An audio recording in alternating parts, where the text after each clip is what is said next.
আমার এই ছুরির স্ট্যান্ডটা কিন্তু অনেক বছরের পুরনো। এই কিউট ছোট্ট জারটার মধ্যে চকলেট রেখে দিলাম। এখন সবাই বলো আমার এই ক্যাবিনেট সাজানোটা কেমন হয়েছে। হ্যালো গাইস, তোমরা সবাই কেমন আছো? আজকে আমি আমার ডাইনিং টেবিলের এই ক্যাবিনেটটা কিভাবে সাজালাম সেটা তোমাদের সাথে শেয়ার করব।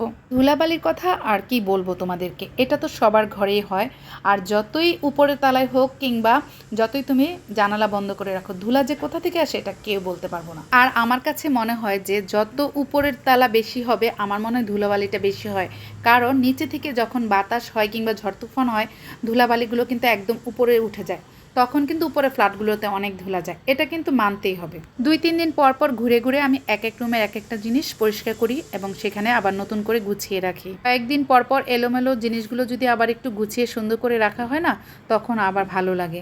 আমি ক্যাবিনেটের সব জিনিসগুলো নামিয়ে রেখে এখানে ভালোভাবে ঝেড়ে ধুলোগুলো পরিষ্কার করে সব জিনিসগুলো ভালো করে মুছে তারপর আবার নতুন করে সুন্দর করে একটু গুছিয়ে নিচ্ছি। আমার ওখানে যে শোপিসটা দেখতে পেরেছো একটা শিপের, ওটা কিন্তু আমি বাইরে থেকে নিয়ে আসছি 25 বছর আগের।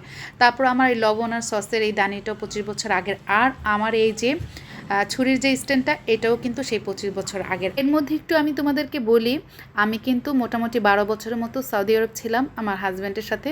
ফ্যামিলি ভিসায় থাকতাম ওখানেও আমার একটা অনেক বড় সংসার ছিল।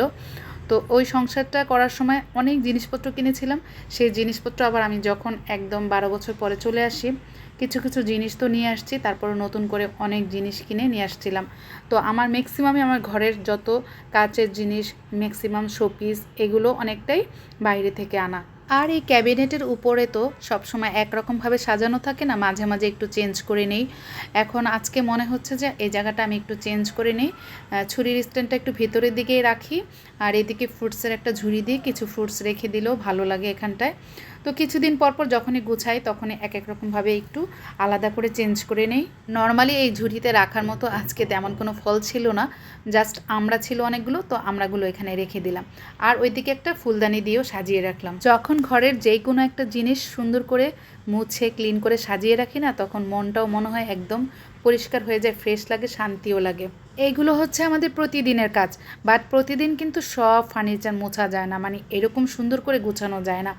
তো এই তো আজকে আমি এইভাবে করে গুছিয়ে নিয়েছি। আর এখানে ছোট্ট 2টা জার ছিল, কিউট জার। এটাও মনে হলো যে আমার এই জায়গাটায় রেখে দেই, আর এই জারটার মধ্যে বাচ্চাদের জন্য ছোট ছোট কতগুলো চকলেট রেখে দিব। যখন কেউ আমার বাসায় বাচ্চা আসে তখন এখান থেকে বাচ্চারা চকলেট খেতে পারবে। আমার এই আইডিয়াটা কেমন হয়েছে অবশ্যই বলবা। এখন আমি আমার পুরো গোছানো সেই ক্যাবিনেটটা তোমাদেরকে দেখাচ্ছি, তোমরা কিন্তু দেখে বলবা কেমন হয়েছে। এই তো ফাইনালি আমার আজকে ডাইনিং টেবিলের ক্যাবিনেটটা গুছিয়ে ফেললাম। তোমাদের কাছে ভালো লাগলে অবশ্যই লাইক কমেন্ট করবা, বেশি বেশি করে শেয়ার করবা।